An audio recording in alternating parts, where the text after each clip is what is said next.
Haribol! Welcome to the 12th class of the Krishna book. We're going to go deeper into Govardhan Lila.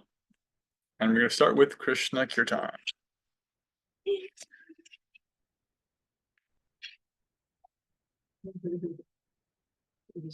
Okay, come into your comfortable seat, sweet souls. Take a deep breath in, fill up. And open your mouth, exhale, let it go. Our opening prayers, sip the breath in, fill up.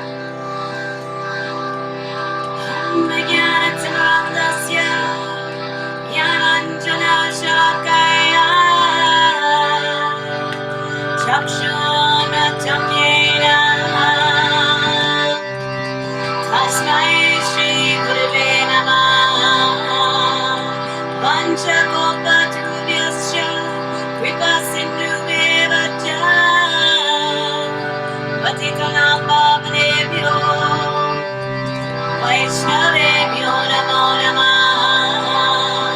Jaya Shri Krishna Chaitanya Prabhu Nityananda Shri Advaita Gadadhara Shri Vasari Gaura Bhakta-vrinda. Hare Krishna, Krishna Krishna, Hare Hare Rama, Rama Rama, Hare Hare.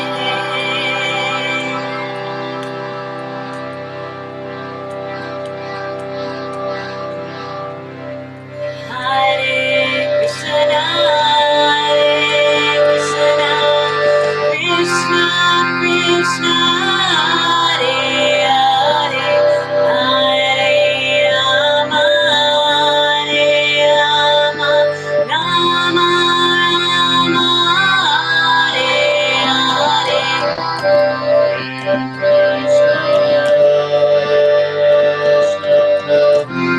Krishna Krishna, Hare Hare, Hare Rama,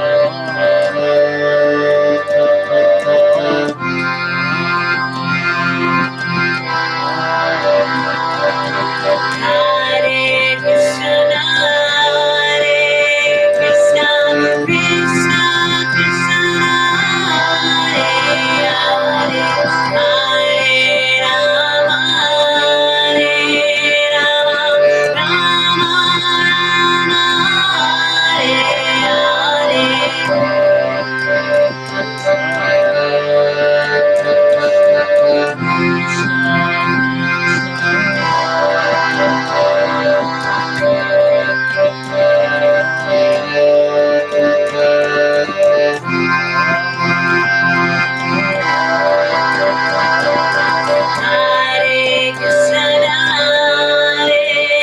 Krishna, Krishna Krishna, Hare Hare, Hare Rama,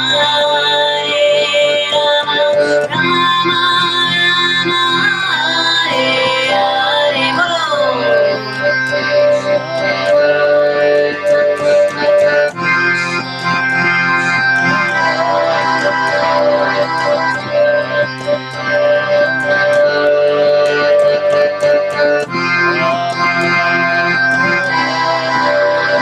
All together.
Om Gyanatimirandasya Gyananjana Shlakaya Chakshurunmilitam Yena Tasmai Shri Gurave Namaha Panchakalpatarubhyascha Kripasindhubhya Eva Cha Patitanam Bhavebhyo Vaishnavibhyo Namo Namaha Jai Shri Krishna Chaitanya Prabhu Nityananda Shri Advaita Gadadhara Shri Vasari Gaura Bhaktivinoda Hare Krishna, Krishna Krishna, Hare Hare, Hare Rama, Rama Rama, Hare Hare.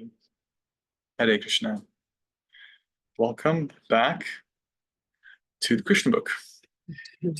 So last week we had chapters 23 and 24 was the wives of the Brahmins. And, well, the Brahmins also. And the Govardhan Lila, the beginning of Govardhan Lila. And yeah, which we'll continue with. Some beautiful reflections in the WhatsApp about the bhakti, the relationship between bhakti and ritual, and the simplicity of just trusting Krishna. I came up in both leelas. The boys were like, Krishna's hungry, and they just the devotee women were just like running for the opportunity to serve him. And similarly, Nanda Maharaj had been performing this. Vrindavan had been performing these rituals like for so long, but as soon as Krishna said, like, let's just worship Govardhan, then Nanda Maharaj is like, okay, trust you. So let's get some reflections. Let's have some reflections on that. Any of those two chapters, what stood out for you before we get into today?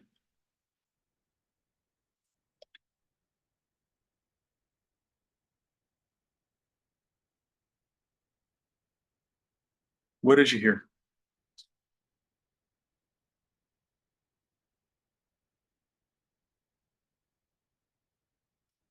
I appreciated how we spoke about and how it was pointed out how Krishna entered within the hearts through their eyes, through people's eyes, and I was through the devotees' eyes. Yeah. And I was thinking about how using our sense of sight, for those of us that can see, those that are blind tune in more with their other senses, right? But how we can learn to see through a spiritual vision, right? And we can actually not just experience Krishna, but see Krishna around us, maybe not in his childlike form or his dancing form, but in his spark in all living beings. But another thing that struck me was that we're not aiming, Kali Yuga, we're not aiming for purity, we're aiming for devotion. And so like if I'm trying to just be pure and be perfect, or like, move through all my nartas in the time I want, or whatever it may be, that can get in the way of the devotion that will then allow me to see Krishna. Does that make sense? Yeah. Yeah, there's an artha nivritti. There's like releasing the unwanted. And that's important, but it's a step, it's a stage, it's part of what we do, but it's in service to what's called artha pravritti, which is cultivating the positive. That's actually the more important thing. And the like purity thing, keeping things regulated is good, but that's in service to bhakti, not the other way around. Right. Whereas like we can, it can become implicit at some point that actually purity is more important and bhakti is a servant of that, or even explicit, some spiritual traditions where that's actually the goal, is just like controlling, the environment, controlling your body, everything. Regulating that. Regulation. And it's really not. It's good to be regulated because it lets you actually, the more regulated you are, the more you can actually create result, like Olympic athletes regulate to the highest degree so they can get that 1/10 of a second. And that's nice. It's nice to make the best offering for Krishna, but it's ultimately about the offering. Because the Brahmins were regulating everything. And as soon as the opportunity came to serve Krishna, they're like, we can't. We're too busy doing this stuff. That they couldn't see that he was right there. Yeah. Yeah. And others who were in a supplementary role around all those rituals. As soon as the opportunity came to serve the point of the ritual, they jumped on it because they had that focus. Yeah. Main thing is to keep the main thing the main thing. Thank you. I really liked the comment. Just simplicity. It's very simple, but keeping it sincere. That sincerity is what it's really all about. Yeah, sincerity. Yeah, sincerity comes from Latin, which means the word is two words, means without wax. The context is that if you were buying marble, you wanted to buy marble that wasn't adulterated, because marble has certain qualities. You want like good quality, pure marble. And if you have, if you're in the market for marble, you notice that marble naturally has cracks in it. And so in Rome, they would, some merchants would sell marble with the cracks filled in with wax so that it would look like it's solid marble and that it would fetch a better price. And then as soon as you expose it to a little change in temperature, the wax melts, and then you don't have, it was never real. It was a fake. And so sincere means you're not trying to put on a show. In a way, like there's a way in which I'm like not trying to upsell. I'm not trying to camouflage my own weaknesses. It's like, here it is. Here's the cracks too. This is what it is. You're not trying to profit or exploit or like play the edges, run the game, and there's no game. It's like, this is what it is. Straightforward. And that means that your strengths are there, your weaknesses are there. You're not trying to put yourself in a different position. There's no duality. There's no division between what you're saying and who you are. It's like one thing. Warts and all, as they say. So no wax. I'm not trying to cheat you here. So the devotees there, they were very sincere. They knew who they were. They knew their position. They knew their qualification or lack of qualification. But they also just knew, whatever happens, we want to serve Krishna. And Krishna reciprocated with that. He saw that in them. So much so that he told his friends, yeah, those men wouldn't give, but I know they will, because these people they're actually in love with me. He had noticed that. Their sincere devotion could not be overlooked by him. And it never is. It never is overlooked. That's the magical part. Krishna is always aware of it. Great. Any more reflections on those two chapters? I was just going to say that chapter 24, the Govardhan Hill chapter, was just like chock full of like everything. Like it's a pretty short chapter, but in a matter of like 5 or 6 pages, it talks about like, go to the source. You don't need to like worship kind of the demigods, like go to the source. That's important. He talks about like what a perfect society is and the role of everybody to take care of everybody.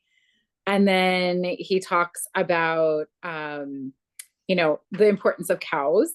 And the protection of cows, and quite honestly, like the protection of all living beings. And then he goes on to say that like Krishna and Govardhan Hill are non-different, because basically Govardhan Hill has been serving Krishna and has been like this, I guess I call it like the great devotee, and like he's manifesting now through that. And so it was just like so much philosophy in this very simple story, but really kind of like hit all of these really kind of big concepts in like just a beautiful kind of storytelling way.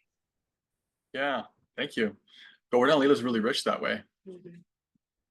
How Great summary. Thank you. Yeah, Kishore says great summary, and I agree. There is a lot there. It's apparently just like Krishna being whimsical and playing around, but as you point out, there's so much depth that we don't have to take. We don't need to, and it's not actually useful to take shelter of any subsidiary part and parcel of Krishna, independence of Krishna, right? It's good to offer respect to all living entities, and we should respect the demigods.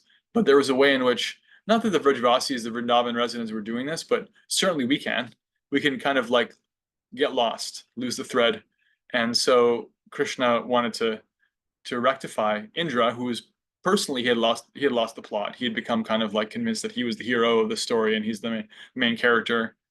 And we can also kind of forget what the main thing is, and that's that simple devotion to Krishna. And yeah, as you point out, there's a lot of other sweet details there, and we're going to hear more about Govardhan today. Any other reflections before we jump in? I was thinking about sincerity also after the last class, and then I was also thinking about sincerity, or like my level or the level of sincerity also has to ultimately do with the level of surrender one has, and thinking about that kind of as a whole. And there's a section when reading it again, there's a section in the Delivering the Wives of the Brahmanas where he says, Lord Krishna here confirms that the conditioned soul can reach the highest perfectional stage by surrendering to him. One must give up all other responsibilities. This complete surrender unto the Supreme Lord or Supreme Personality of Godhead is the most auspicious path for conditioned soul, because the Supreme Lord is the supreme object of love. And then he says, everyone is loving his self according to the advancement of his knowledge. And so that just like really struck me, like thinking about that, like how our level of surrender really impacts like our level of sincerity. And also it's like that way he said that, you know, everyone is loving his self according to the advancement of his knowledge, and then goes on and talks about how ultimately if we see Lord Krishna as that we are parts and parcels of him, then that's where the ultimate love of ourself can come from, because we're ultimately loving everything to do with Krishna. And it's just I don't know, I spent a lot of time thinking about that a bit. Yeah, there's a verse in the Bhagavad Gita, chapter 12. I think it might be 11, where Krishna says, or 10, I think it's 11, where Krishna is talking about, it's in the section on the yoga ladder, and he's talking about, well, I mean, highest of all is you should just always think of me and be my devotee and worship me and keep me in your heart and never lose sight of that. And then if you can't do that, then engage in the principles of bhakti yoga, right? And towards the end of that section, Krishna says, at least be situated in giving, at least be renounced from having things be for yourself and give things away. You know, just that. And Prabhupada talks in the purport about how if somebody doesn't know who God is, isn't even like, it's not even on the radar necessarily for them about God or personal relationship and the divine, but they give in charity. They just give.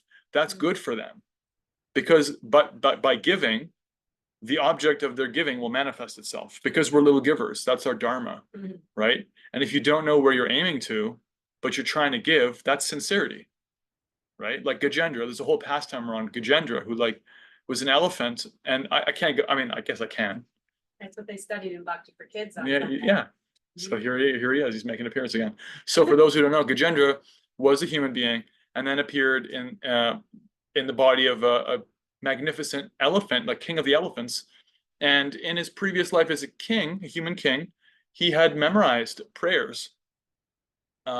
Because of his sincere devotion, he memorized a certain set of prayers. And circumstantially, he stepped in it in his life. He had a really difficult situation. In fact, he stepped into a lotus-filled pond, and a crocodile grabbed him by the foot and wouldn't let go. And he fought for a long time, and he realized, can't make it.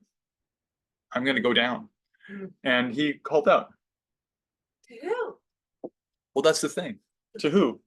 He wasn't really sure, because it was in such desperation, he didn't know what else to do, that he accessed a previous life memory of this prayer. And even though he was in an elephant body, somehow he uttered the prayer, and the prayer was to Krishna. And he called out sincerely, and Krishna reciprocated with him, liberated him, also liberated the crocodile. Actually, the acharyas explained, because the crocodile was at the lotus feet of a devotee, so he got benefit too. So the point is, even if you don't know everything, if you're trying to be of service, that's also sincere, and that will manifest further opportunities for service. So everyone is loving them. How does he put it? Everyone is loving themselves according to the realization. Yeah, because Krishna is a supreme lovable object, and he has manifested himself. Advancement of his knowledge. Yeah, he's manifested himself as our family and our society and all these ideologies and what have you, gross and subtle, that's all Krishna. That's all his energy, right?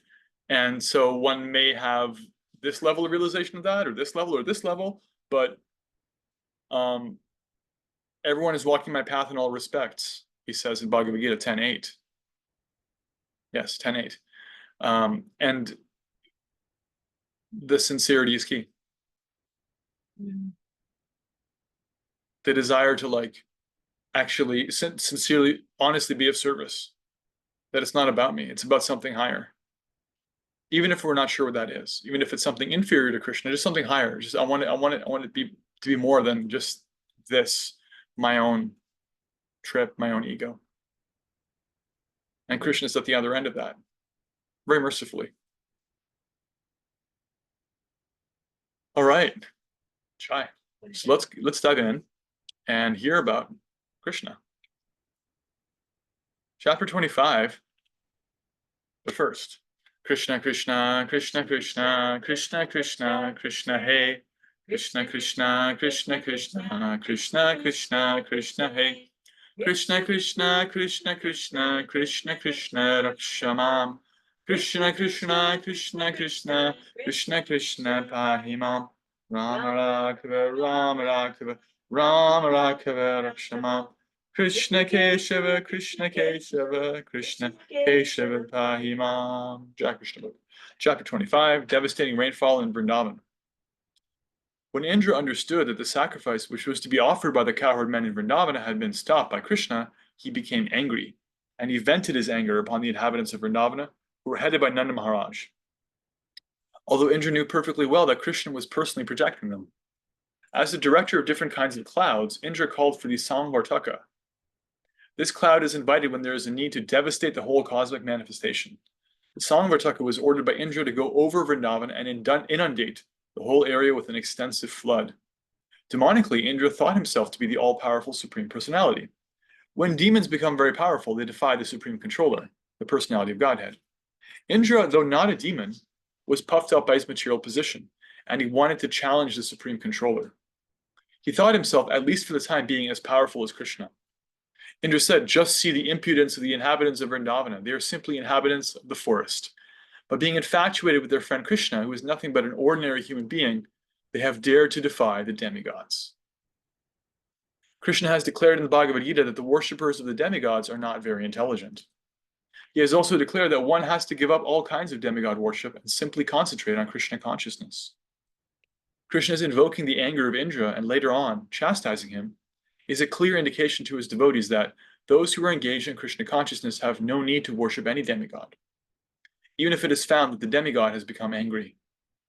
Krishna gives his devotees all protection, and they should completely depend on his mercy.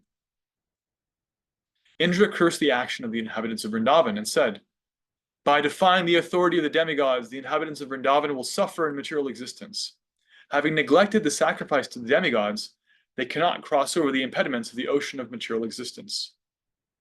Indra further declared, "These cowherd men in Vrindavan have neglected my authority on the advice of this talkative boy, who is known as Krishna.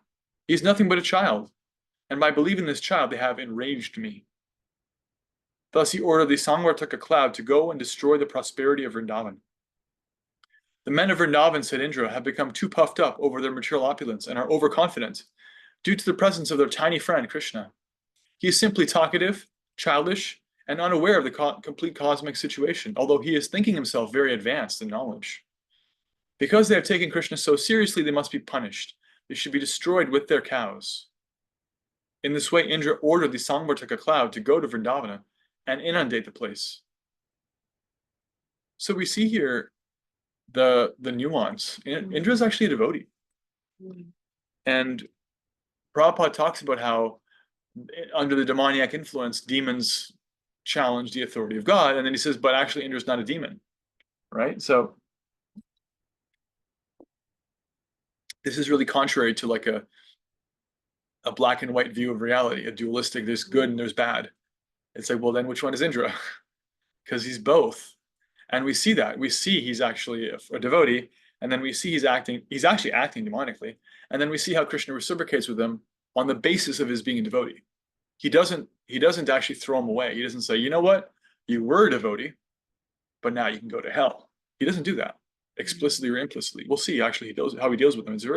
It's very subtle and very intentional. It is indicated here that in the villages or outside the towns, the inhabitants must depend on the cows for their prosperity.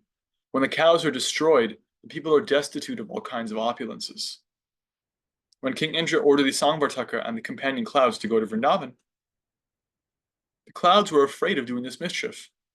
But King Indra assured them, "You go ahead, and I will also go, riding on my elephant, accompanied by great storms, and I shall apply all my strength to punishing the inhabitants of Vrindavan."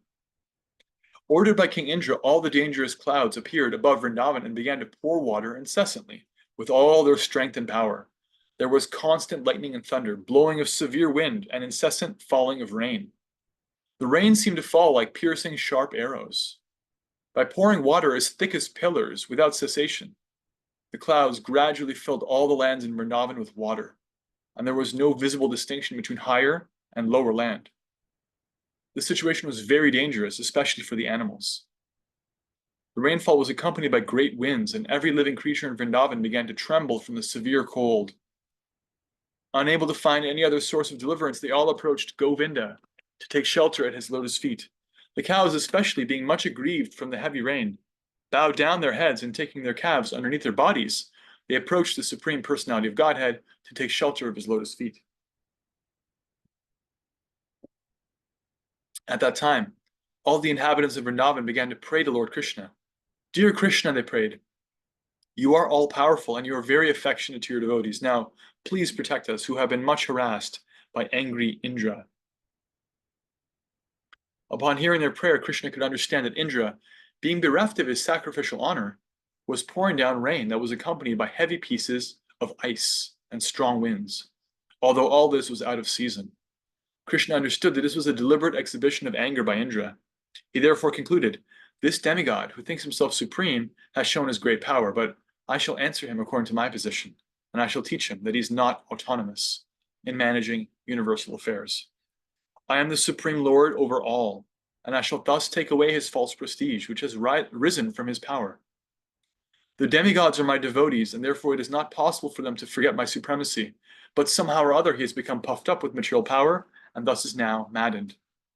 I shall act in such a way as to relieve him of his false prestige.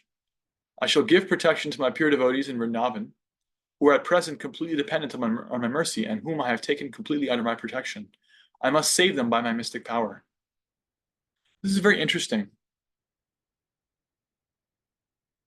Notice here that how Krishna puts it. He says,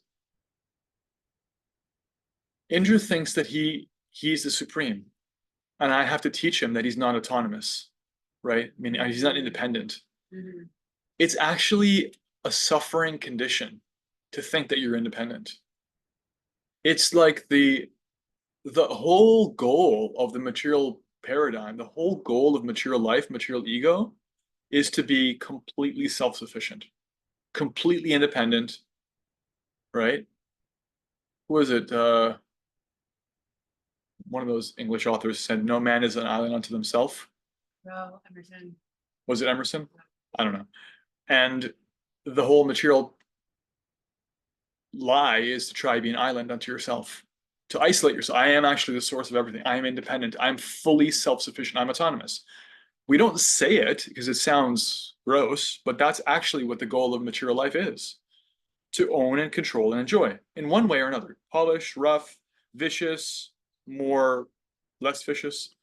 So, but one way or another, we want to be autonomous. And Krishna is pointing out that's a disease. That's actually a suffering situation. And I consider it my responsibility, he says, to help my devotee who's thinking that they're autonomous because of forgetting me, to remember that I'm in charge. So this is really interesting because when we get that reminder, it can feel like harsh, unpleasant, painful. It's like, oh, like we get smacked around by material nature. But for devotees, Krishna's intention isn't to punish us. His intention isn't to make us pay. His intention is to help us wake up from a nightmare that we think is the best place we could be.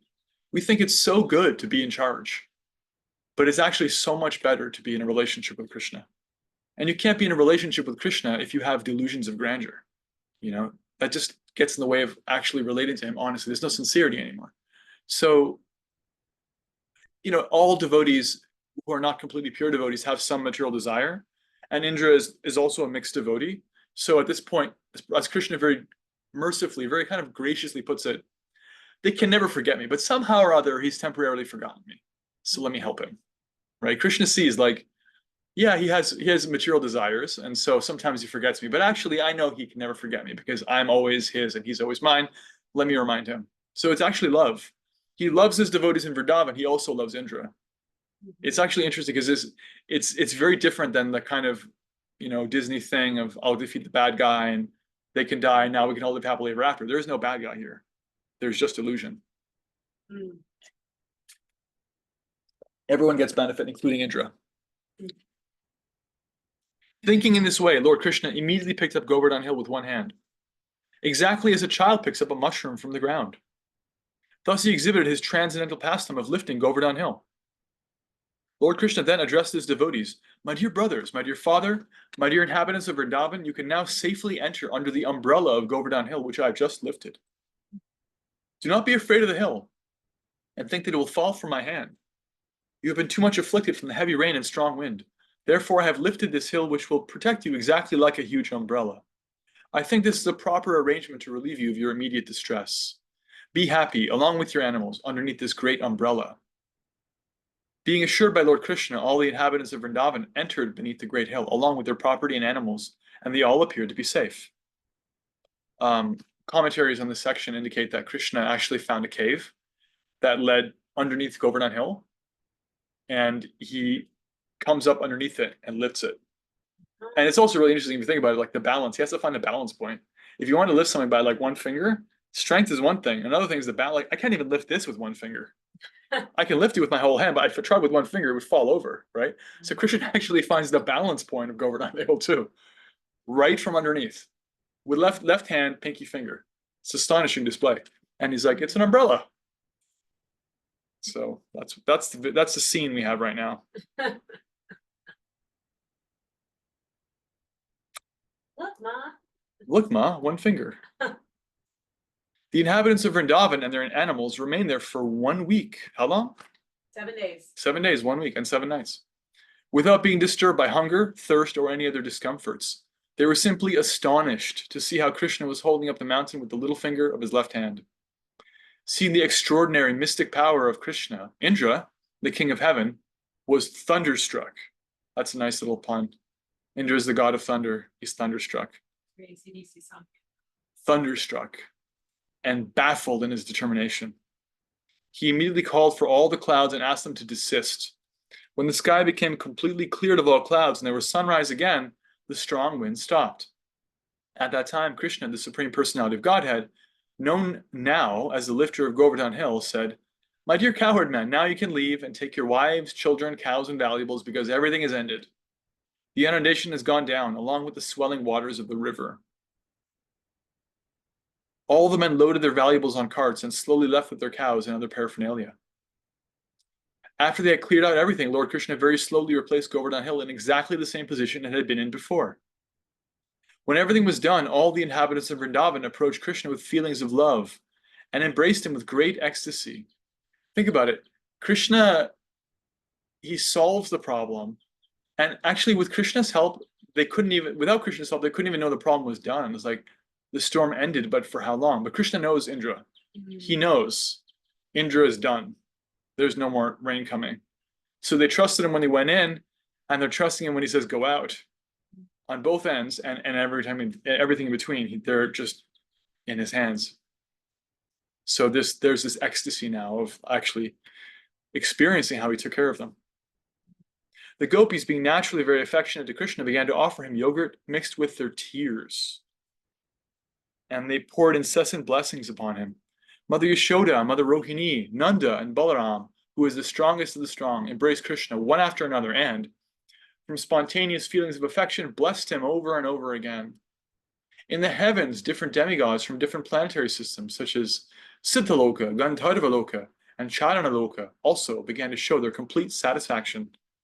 They poured showers of flowers on the surface of the earth and sounded different conch shells. There was beating of drums, and being inspired by godly feelings, residents of Gandharvaloka began to play on their tamburas to please the Lord. After this incident, the Supreme Personality of Godhead, surrounded by his dear friends and the animals, returned to his home. As usual, the gopis began to chant the glorious pastimes of Lord Krishna with great feeling, for they were chanting from the heart. Thus ends the Bhaktivedanta purport of the 25th chapter of Krishna, devastating rainfall in Vrindavan. Jai. All right. There is a demon here. There's a demon.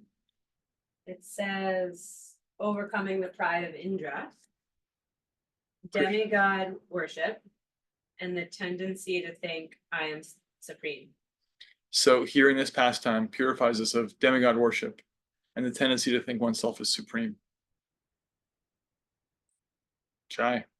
And I would, if I were a gambling man, I would wager there's art in the Krishna book. Fortunately, you're not a gambling man. And fortunately, in Krishna consciousness, that's a sure thing. There's always art, especially in these books. Yeah. So just give you it. I'll flip through the pages, and in the meantime, let's have some reflections or comments, questions, haikus, Oh yeah. objections, summaries, essays. Who's got a haiku? Someone's got one. Oh, Here's Krishna to inspire you. We're getting rained on now. That's the sound of the windows closing because the automatic rain detector. Indra's coming. Indra's coming. Watch out. Get under the umbrella, everyone. You can see all the rest of us here. The servants, the friends, the cows, the mothers and fathers, the lovers. They're all here with Krishna. They're all staring at him. Look at their eyes. Wow. Unblinking. Krishna.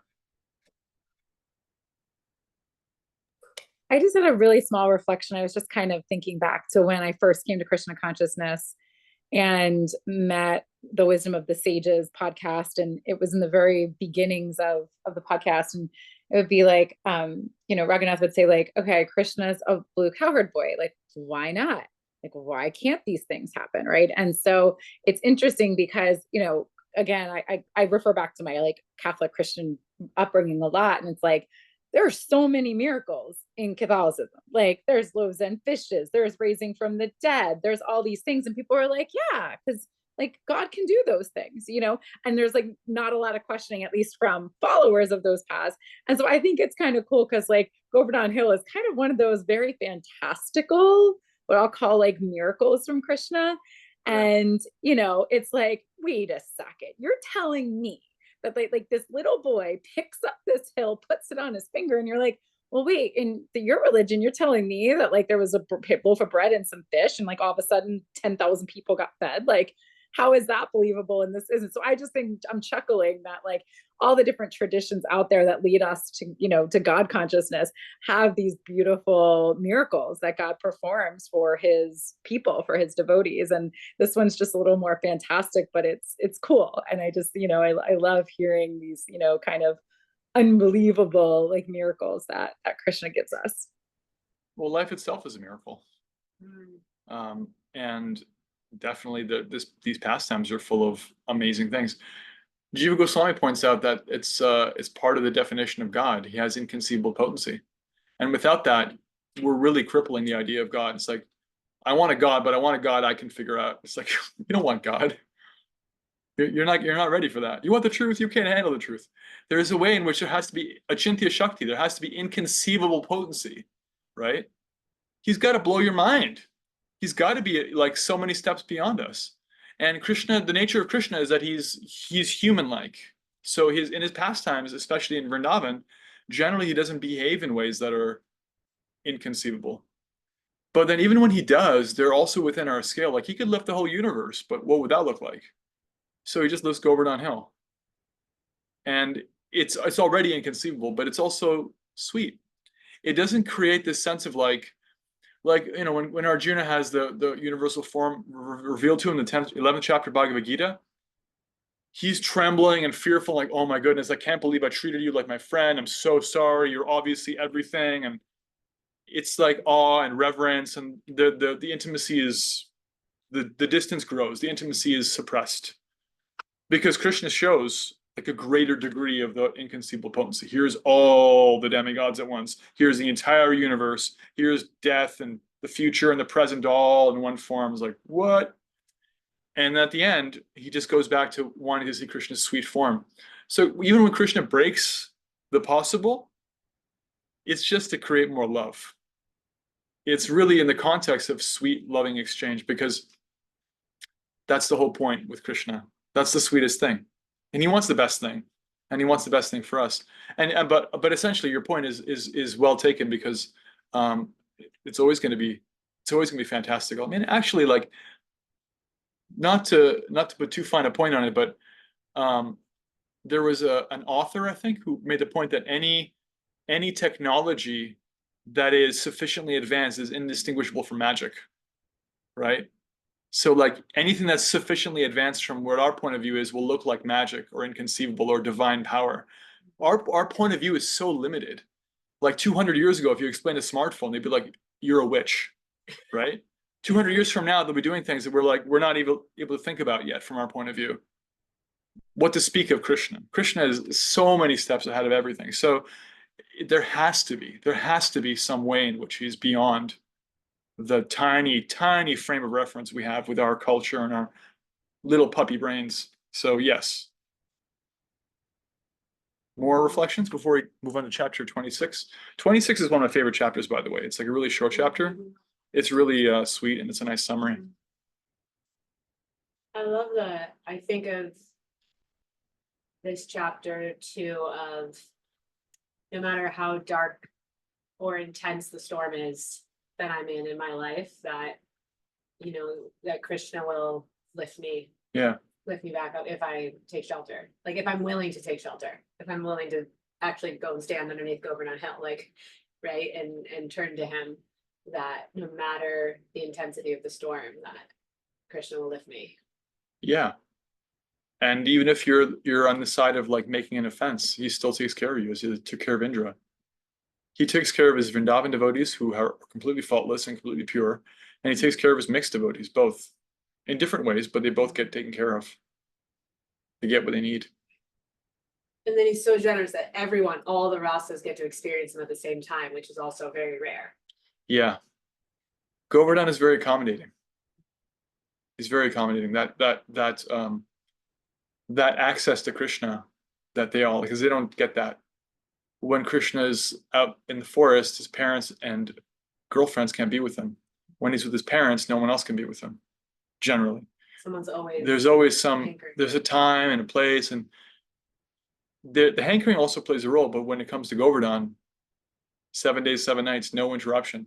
I mean, it's hard to imagine even blinking. You're just right there with him, just drinking him in. And it's very sweet. And it's unusual. It is unusual.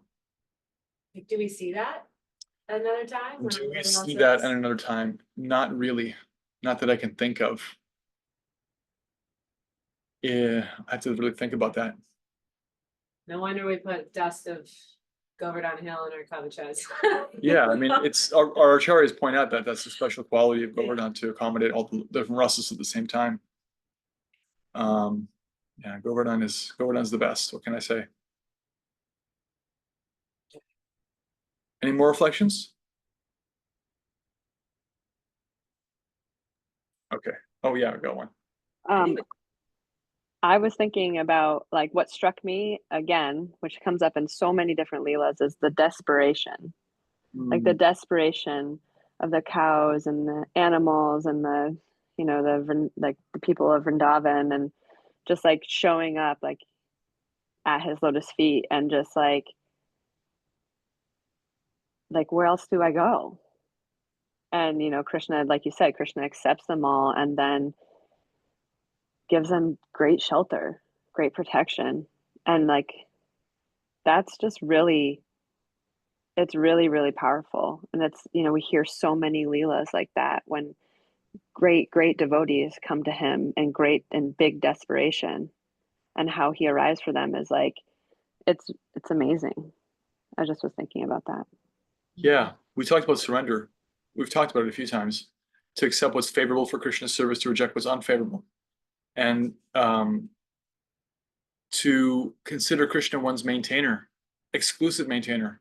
Only he's my maintainer, and he's only he's my protector. Those are also two angas of surrender. And then, of course, humility and complete offering of the self. So, like, we see the residents of Vrindavan, they don't ever look anywhere else. So much stuff happens to them, with them, around them. They're just the most dramatic things happen in their lives because of their love for Krishna, but they're always just taking shelter of him because they don't have anywhere else to go. There's no sense of their own. They never like. We can see that they try to do stuff. It's not they have no sense of their own competency, but the Leela very quickly makes it apparent that everything's beyond them. And then what are you going to do in life when it's beyond you, right? So that's what the Brijvasis or any pure devotee shows is like, well, what you do is you take shelter of Krishna. And you practice taking shelter of Krishna by taking shelter of Krishna. Because when there's nothing, there's a dire situation, that's the test. And the studying for the test is all the non-dire situations where it's like, yeah, I could just sleepwalk my way through my sadhana, and who would know? Well, you'll know, and Krishna will know, and that's what matters. Because then when the going gets tough, that's all you're going to have to lean on is like whatever fruit you have from your actual relationship with Krishna. Because when everything else gets taken away, and it will at some point, at least at death, all you have is Krishna. So all these moments and these leelas are just showing for us over and over again. This is what it's like when you don't have any other surrender, and any other object of surrender. There's no other place to go. It's like, Krishna, please. And as Kishore pointed out, and we're all pointing out, like he always comes through. And it's such ecstasy because if you look at how they reacted afterwards, they're like crying and offering him yogurt mixed with their tears and hugging him, and like there's a giant group hug, and they're like singing for him, and like, can you imagine that when Krishna saved them, like what it felt like? They're overjoyed because they didn't have anywhere else to go. So the valley is so deep and then the high is so high, and it doesn't work for anybody else. Like if you put that complete faith and trust in anybody except for Krishna or someone in relationship to Krishna, it just doesn't work out. But we want that. We want to like just be held and totally safe, and Krishna can actually do that because he's actually the totality. So yeah, let's go on, and then we can take more reflections after 26. I think we might get through 27 depending. They're shorter chapters. Chapter 26, Wonderful Krishna. Without understanding the intricacies of Krishna, the Supreme Personality of Godhead, and without knowing his uncommon spiritual opulences, the innocent cowherd boys and men of Vrindavan began to discuss his wonderful activities, which surpass the activities of all men. One of them said, "My dear friends, considering his wonderful activities, how is it possible that such an uncommon boy would come and live with us in Vrindavan? It is really not possible. Just imagine, he is now only 7 years old. How is it possible for him to lift Govardhan Hill in one hand and hold it up just as the king of elephants holds a lotus flower? To lift a lotus flower is a most insignificant thing for an elephant, and similarly, Krishna lifted Govardhan Hill without exertion. When he was simply a small baby and could not even see properly, he killed a great demon, Putana. While sucking her breast, he also sucked out her life air. Krishna killed the Putana demon exactly as eternal time kills a living creature in due course. When he was only 3 months old, he was sleeping underneath a hand-driven cart. Being hungry for his mother's breast, he began to cry and throw his legs upwards. And from the kicking of his small feet, the cart immediately broke apart and fell to pieces. When he was only 1 year old, he was carried away by the Trinavarta demon, disguised as a whirlwind. And although he was taken very high in the sky, he simply hung on the neck of the demon and forced him to fall from the sky and immediately die. Once his mother, being disturbed by his stealing butter, tied him to a wooden mortar, and the child pulled it toward a pair of trees known as Yamala Arjuna and caused them to fall. Once, when he was engaged in tending the calves in the forest along with his elder brother, Balaram, a demon named Bakasura appeared, and Krishna at once bifurcated the demon's beak. When the demon known as Vatsasura entered among the calves tended by Krishna with the desire to kill him, he immediately detected the demon, killed him, and threw him into a tree. When Krishna, along with his brother Balaram, entered the Talavana forest, the demon known as Dhenukasura in the shape of an ass attacked them and was immediately killed by Balaram, who caught his hind legs and threw him into a palm tree. Although the Dhenukasura demon was assisted by his cohorts, also in the shape of asses, all were killed, and the Talavana forest was then opened for the use of the animals and inhabitants of Vrindavan. When Pralambasura entered amongst Krishna's cowherd boyfriends, Krishna caused him to be killed by Balaram. Thereafter, Krishna saved his friends and cows from a severe forest fire, and he chastised the Kaliya serpent in the lake of the Yamuna river and forced him to leave the vicinity of the Yamuna. He thereby made the water of the Yamuna poisonless. Another one of the friends of Nanda Maharaj said, "My dear Nanda, we do not know why we are so attracted by your son Krishna. We want to forget him, but this is impossible. Why are we so naturally affectionate toward him? Just imagine how wonderful it is. On one hand, he is only a boy of 7 years, and on the other hand, there is a huge hill like Govardhan Hill, and he lifted it so easily. Oh, Nanda Maharaj, we are now in great doubt. Your son Krishna must be one of the demigods. He is not at all an ordinary boy. Maybe he is the Supreme Personality of Godhead." On hearing the praises of the cowherd men in Vrindavan, King Nanda said, "My dear friends, in reply to you, I can simply present the statement of Gargamuni so that your doubts may be cleared. When he came to perform the name-giving ceremony, he said that this boy descends in different periods of time, in different colors, and at this time he has appeared in Vrindavan in a blackish color, known as Krishna. Previously he had a white color, then a red color, then a yellow color. He also said that this boy was once the son of Vasudeva, and everyone who knows of his previous birth calls him Vasudeva. Actually, he said that my son has many varieties of names according to his different qualities and activities. Gargacharya assured me that this boy would be all auspicious for my family and that he would be able to give transcendental blissful pleasure to all the cowherd men and cows in Vrindavan. Even though we would be put into various kinds of difficulties, by the grace of this boy, we would be very easily freed from them. He also said that formerly this boy saved the world from an unregulated condition, and he saved all honest men from the hands of the dishonest thieves. He also said that any fortunate man who becomes attached to this boy, Krishna, is never vanquished or defeated by his enemy. On the whole, he is exactly like Lord Vishnu, who always takes the side of the demigods, who are consequently never defeated by the demons." Gargacharya thus concluded that my child would grow to be exactly like Vishnu in transcendental beauty, qualification, activities, influence, and opulence. And so we should not be very astonished by his wonderful activities. After telling me this, Gargacharya returned home, and since then we have been continually seeing the wonderful activities of this child. According to the version of Gargacharya, I consider that he must be Narayana himself, or maybe a plenary portion of Narayana.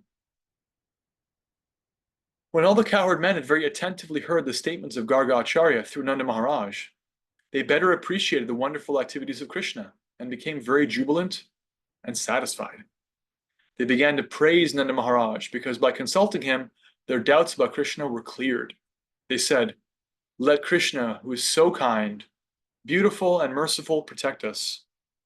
When angry Indra sent torrents of rain accompanied by showers of ice blocks and high wind, Krishna immediately took compassion upon us and saved us and our families, cows, and valuable possessions by picking up Govardhan Hill, just as a child picks up a mushroom. He saved us so wonderfully. May he continue to glance mercifully over us and our cows.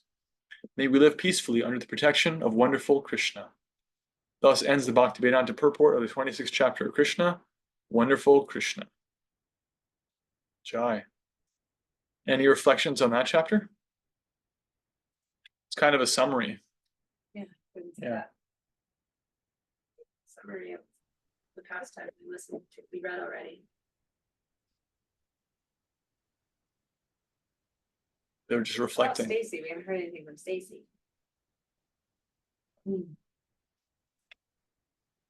okay, we'll keep it volunteer. Tanya, you're unmuted. Yeah, it just seemed interesting to me, Indra in the previous chapter, it's just a statement about, Indra's entitlement and, feeling jealous of Krishna and thinking that he deserved the highest praise. So he Right. did this. And then the next chapter is like, okay, let's just review how great Krishna really is. I don't know, it just kind of struck me as sort of funny. Like, Yeah. And you'll Let's note be reminded. the pure devotees are never jealous of him. They never resent him.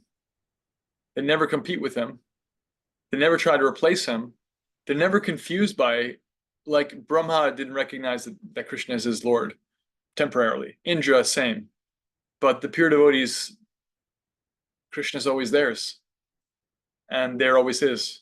There's no break in their relationship. There's no pause or misunderstanding or like in our relationships, there's always a possibility of misunderstanding and unintentionally hurting someone's feelings. Our lower nature getting in the way. Their lower nature getting in the way. But for the pure devotee, in a relationship with Krishna, the supreme person, not possible. There is no break. Whereas Indra, although he's a devotee, he flips out, like gets resentful and jealous and puffed up, and it's the stuff that gets in the way, But the pure devotees, like, they never do. So as soon as they're talking about all this stuff, you're saying that, I'm thinking like, well, there's the contrast, because Indra, when faced with Krishna's greatness, was like, how dare you? You talkative boy. You're getting in the way. Don't you see this as the natural order of things? Right? I love that, you talkative boy. Yeah, he says that. It's in the Sanskrit. And that's why it's in the Krishna book. Is like, he actually says he's just a talkative boy. He just talks too much. But the devotees, the pure devotees, they're like, wow. Remember that thing you did yesterday? Let's talk about it again. Like, it never gets old. That all that stuff that gets in the way isn't there for them. And so they're constantly in ecstasy.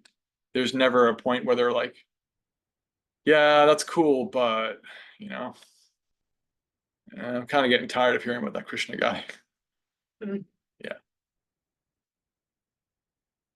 Any other reflections? Otherwise, we'll go to chapter 27 and we'll cram that. Okay. Chapter 27, Prayers by Indra, the King of Heaven. When Krishna saved the inhabitants of Vrindavan from the wrath of Indra by lifting Govardhan Hill, a Surapi cow from Goloka Vrindavan, as well as King Indra from the heavenly planets, appeared before him. Indra, the King of Heaven, was conscious of his offense before Krishna. Therefore, he stealthily appeared before him in a secluded place. Those of you who came with us to Vrindavan, we took you there. Govinda, actually, there's actually two places, Govindakund and Surbikund. There's two pastimes, and they're both there at the foot of Govardhan Hill. The actual place where this pastime happened.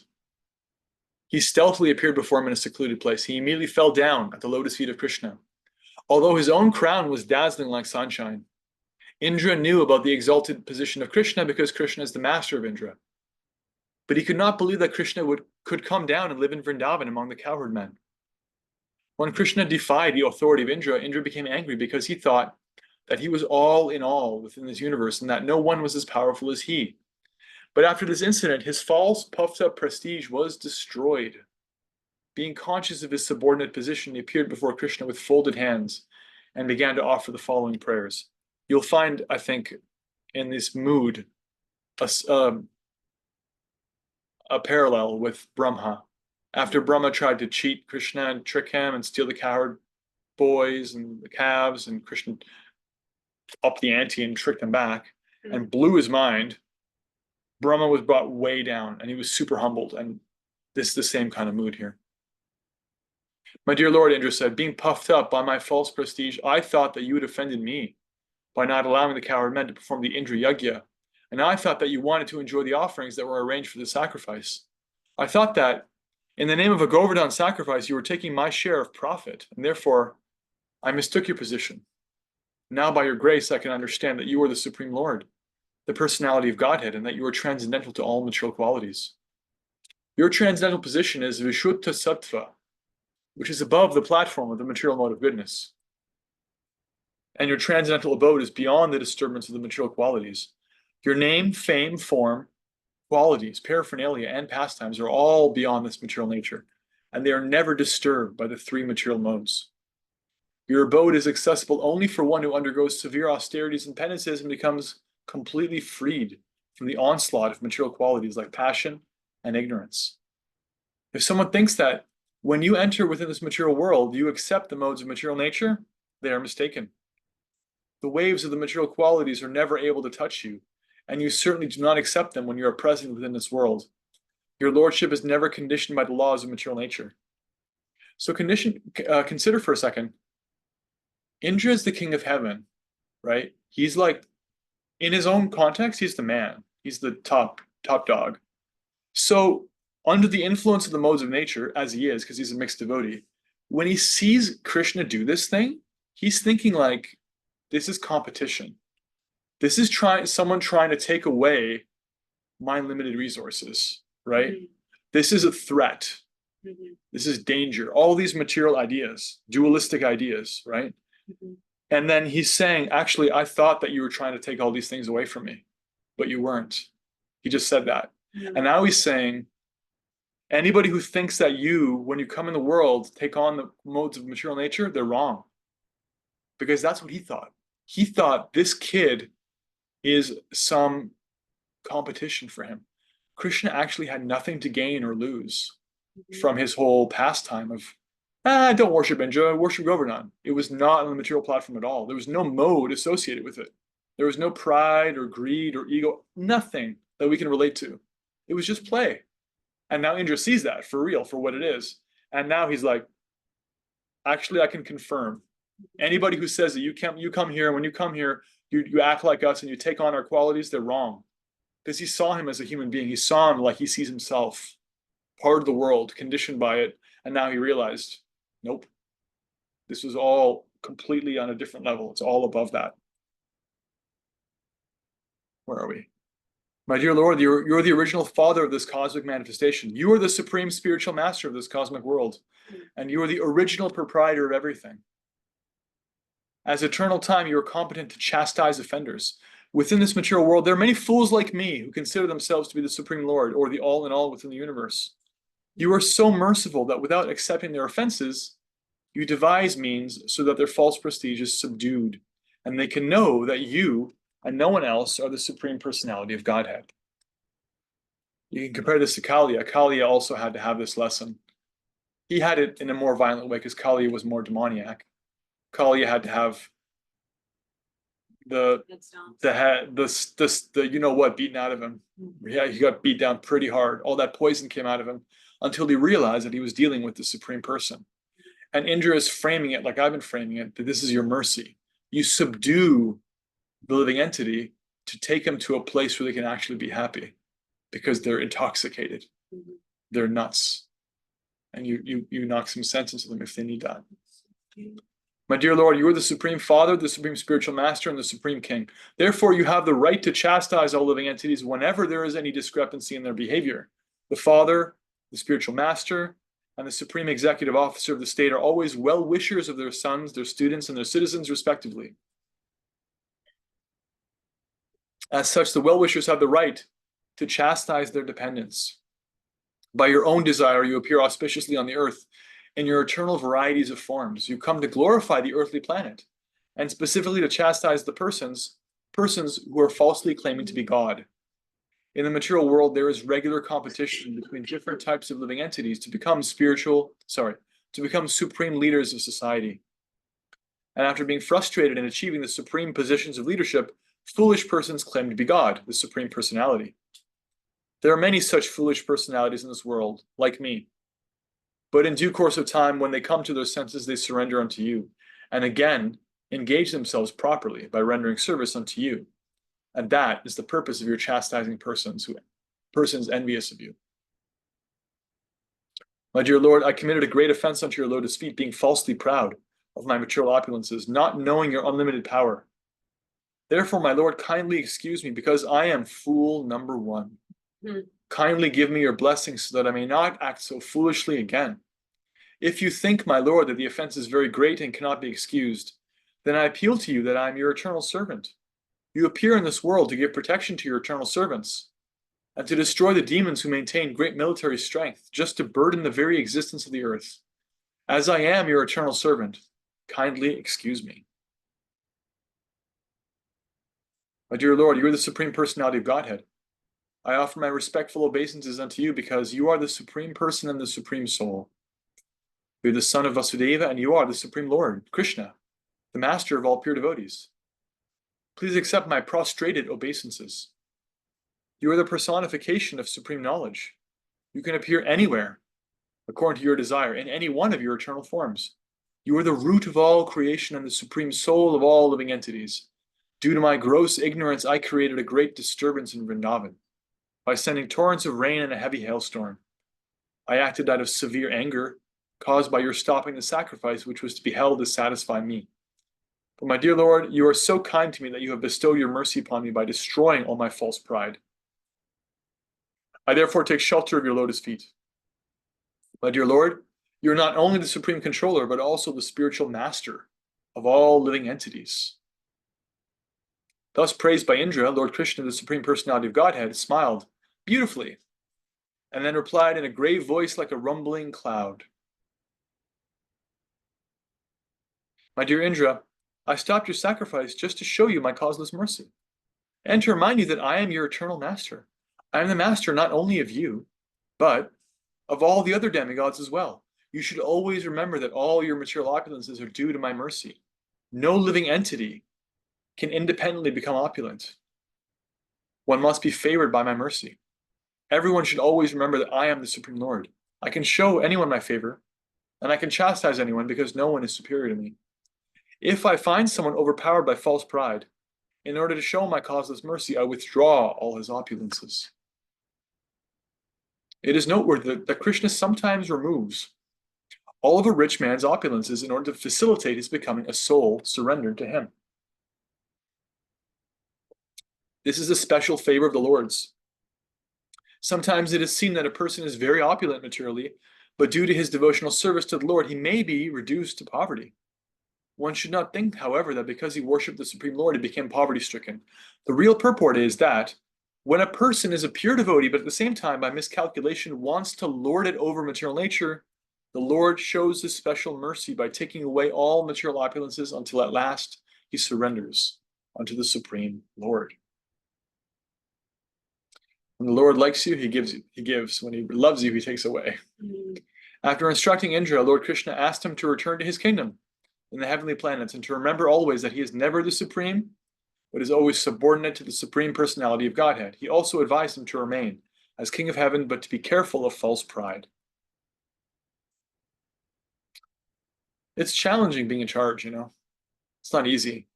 Indra actually has it's a responsible position to be in charge. Indra's in charge of heavenly planets. It's actually a lot safer to not have any responsibility at all. And when we're reflecting on like this pastime, or if we're reflecting on our place in a society or community or a family or whatever, or government, it doesn't matter. It's actually, we should remember it's a privileged position to be subordinate. Materially, we may think it's a privileged position to be in charge. It's not. It's actually great responsibility, because as we see here, you're prone to false pride. It's easier to remember that you're just a servant of Krishna if you don't have a title and a crown and people worshiping you and glorifying you. I mean, Indra has that. Don't forget that. He has hordes of heavenly, beautiful women at his feet in the angelic planets. That's his role. He has to handle all that. And he just couldn't, at least for now. And it's like, it's humbling, because we have to remember, if your leaders let you down, if your politicians, your parents let you down, just remember, yeah, it's not easy. It's easy to make mistakes. It's actually easier to just never have to take a risk of trying to help somebody below you. It's easier to be in the background and like never extend yourself. But to try to do that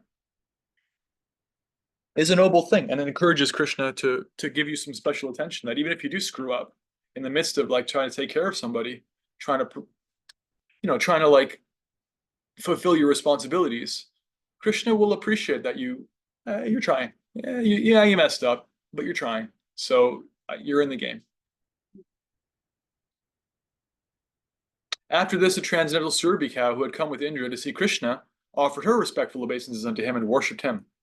The Surabhi offered her prayer as follows: My dear Lord Krishna, you are the most powerful of all mystic yogis, because you are the soul of the complete universe, and only from you has all this cosmic manifestation take place.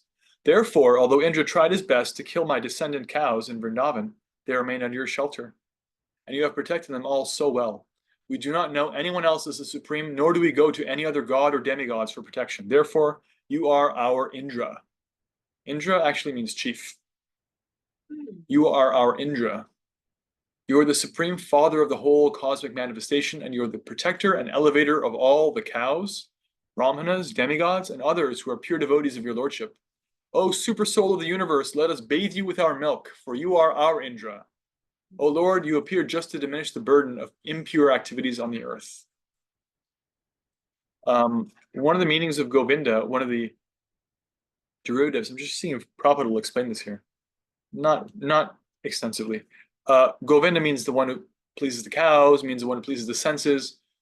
It's also a name you get by go, cow, Indra, Gov Indra, the chief, the mother of all the cows, like the great grandmother of all cows from the heavenly planets, from the spiritual planets, the Surbi cow, is saying actually you are our chief, you are Indra.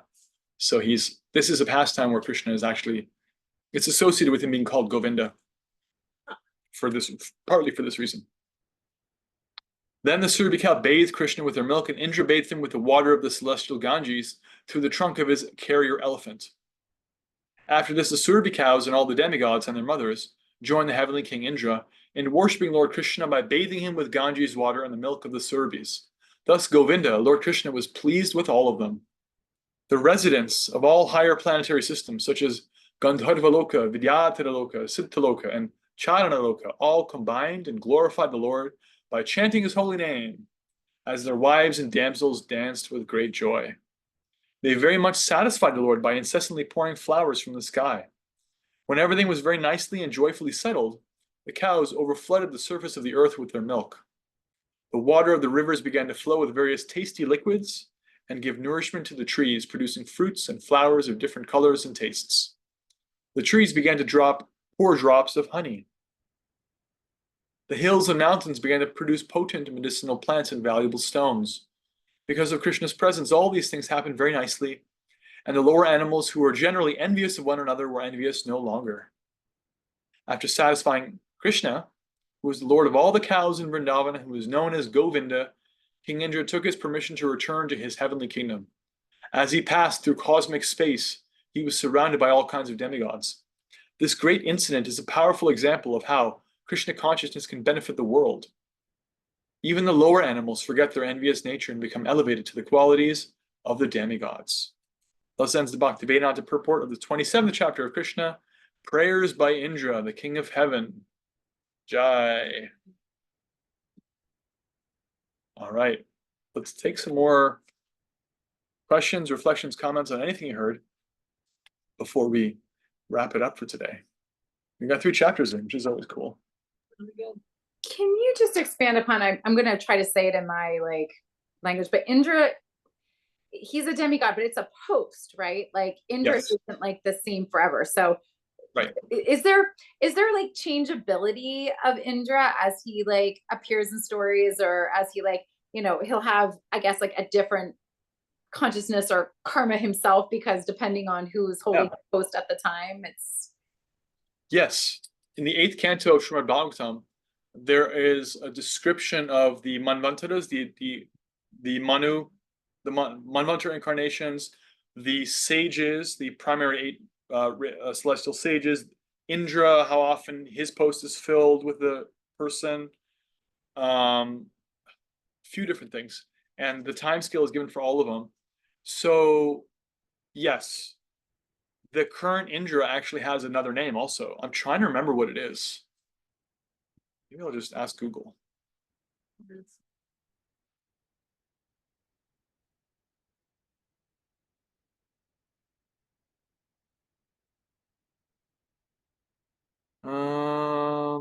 Purandhara, yeah, his name is Purandhara in the Srimad Bhagavatam.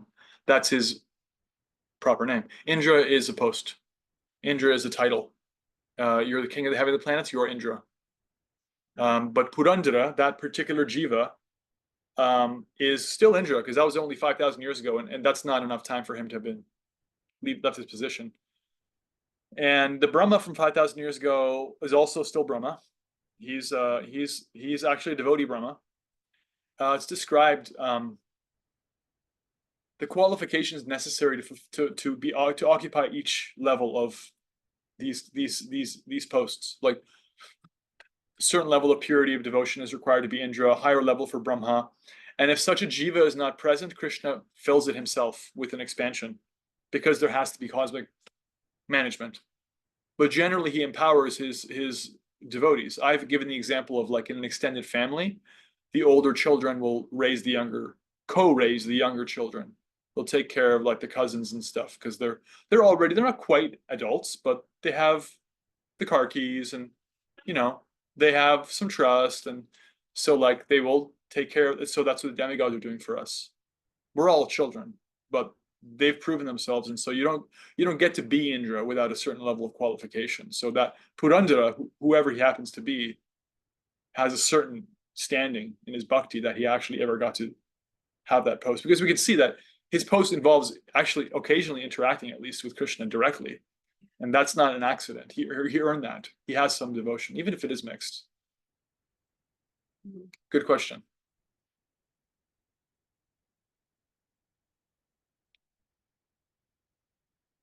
More reflections, questions, comments? I appreciate how he's showing humility, Yeah. to just like admitting I was wrong and glorifying him, and he does it again and again Yeah. in the Bhagavatam, right? But like with his faults and with his impure, devotion, devotional service of bhakti, it's like it's more relatable for us Yeah. because we are not pure devotees yet, and we are going to make mistakes, and then we're going to get our egos will get in the way, and then we can be humble and admit that we were our discretions, and then move forward. And there's something really powerful about that. There's something really powerful about just falling on your sword. Yeah. You know what? I'm not gonna lie. That's my bad. Yeah. I fully tried to murder your own village, Krishna, and that was a giant no-no. I'm so ashamed of myself right now. And there's just something really powerful and refreshing about somebody who just looks you in the eye and they're like, you know what? Yeah, I'm really sorry.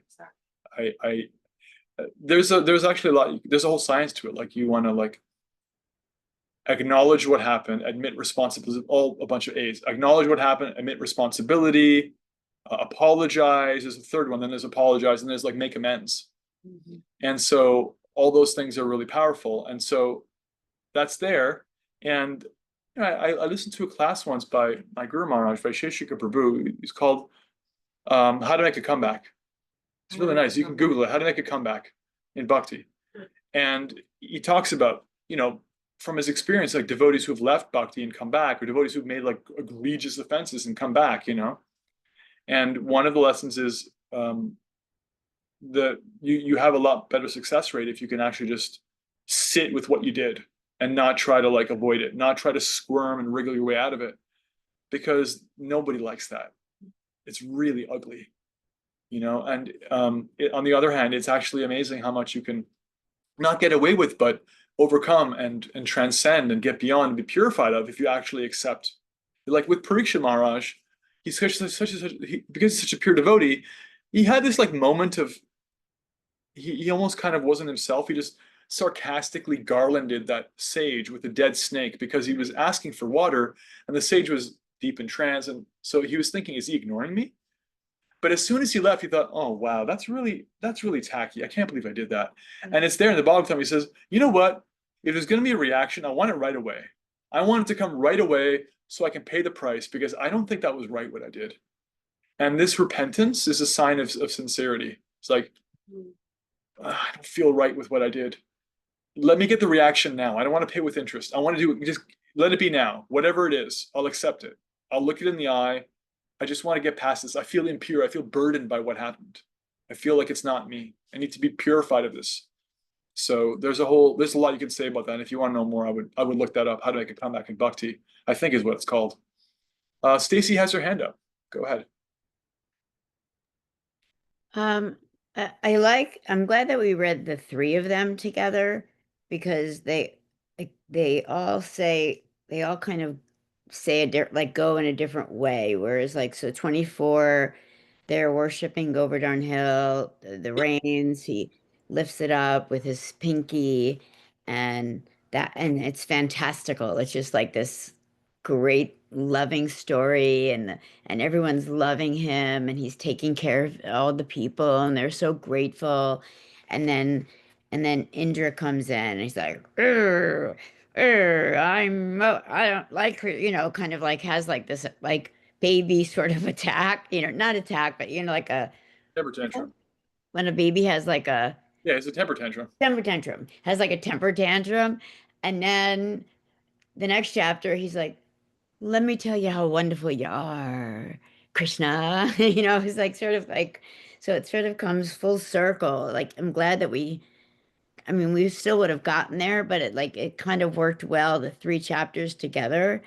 And like you said, to really see um with with just admit like just saying like, you know what? I could have spent more time in this. I could have been better here. I could have done this. I could have, I was not nice to you. I said horrible thing. Whatever it was, he sort of just came clean and said, this is what happened. And I feel like Krishna is, for at least the way I'm looking at it, is like he's kind of acting in a way he would love a devotee to be. Like someone's coming to them with a complete, like, you know what? I'm completely wanting, I'm giving you my heart, my soul, and I really didn't mean to behave that way. And so he's saying, you know what? Like, and he's forgiving him. He's, and glory and in a beautiful way. And it's like, and you think, oh, wow, that's so great. So in a way, I think I want to be like that. Like that's such a great way to kind of just Yeah, be, it's right? exemplary. In fact, the Acharyas explain, I don't remember where it is. It might be in the Bhagavatam, like, or it might be in a commentary by the Acharyas, that one of the things Krishna says in the exchange with Indra, when Indra comes to him, Krishna actually apologizes, which is astonishing. Well, how does he apologize? He says, actually, I'm sorry I had to do that to you. Like, please don't mind that I had to take you down a notch, you know? That in other words, like there was no like, sometimes when someone does something that's so out of line and you have to correct them, there can be part of you is like, oh, I can't believe that. Stupid jerk. Let me show them. There's none of that. There's actually there's no part of Krishna that wanted to see Indra suffer.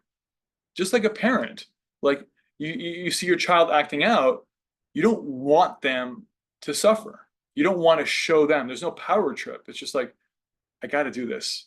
This hurts me more than it hurts you, but you're in timeout. Like, don't think it's because I hate you. It's because I love you.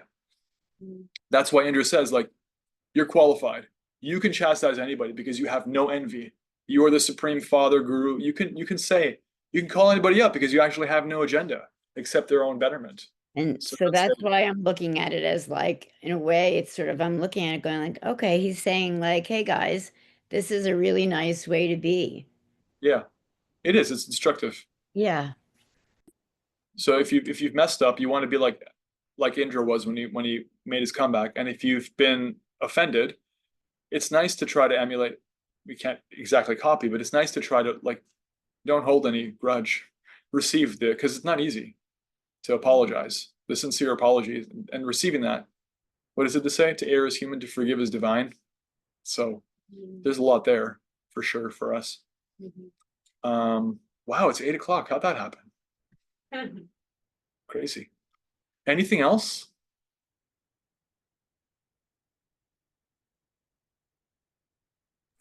I guess the one last very concise Sure. thing is like almost like thank Krishna for dark nights of the soul. Right. So he talks a little bit about like, taking things away and things like that. And oftentimes that's how we come to remember him. So it's again, it's those like, why is this happening to me? Or what lesson is this teaching me? And it's kind of like that whole idea of like, okay, like, there's so many people in our movement now that, have had these things taken away or just these dark times. And it's like that actually brings us to him. So it's kind of touches upon that there. Yeah, it's a level up. He's trying to get us to level up.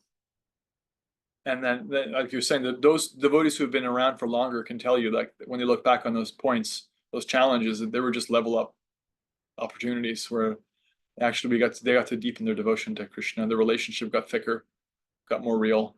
They learned something. They had their eyes opened. It's like that for all of us. We're all moving through that, but it's so necessary to hear about it, because otherwise it can be so bewildering when we get to that dark night of the soul. Thank you. So this week, we'll meet again on Tuesday. This week we'll read chapters 25, 26, 27. And then you can read ahead. We're going to read a couple of chapters. I think one chapter of Varuna capturing Nanda. And then we're going to go to Ras Leela. Yeah, Ras Leela. So, Haribol. And- Please reflect in the WhatsApp anything that stood out from these chapters. And 3 people reached out to us with a vote on what they wanted. Yeah, to we read. received 3 votes on what to read next. So Anyone else we'll wants to keep weigh it in? anonymous for now, but everyone else, please give your votes, what you want to hear after. You want more Krishna book? Do you want Gaura Leela? So there's different things, and we're open when we reconvene. What did you say that you said we're going to read next week? Krishna book? Krishna book, yeah. One more Krishna book class. He just Okay. named the chapter names. Of the Oh, next- chapter 7, 27 rather. Got Yeah. it. And we'll see you on WhatsApp, because your reflections are gold. Thank you. Srila Prabhupada ki jai, Shri Krishna, the lifter of Govardhan, purifier of Indra ki jai. Right. Vancha kalpatarubhyascha kripasubhubhyeva cha patitanam bhavanebhyo vaishnavebhyo namo namaha. Anantakoti Vaishnav Vrinda ki jai. Hare Krishna. All right, have a great week, everyone, as the rains come down.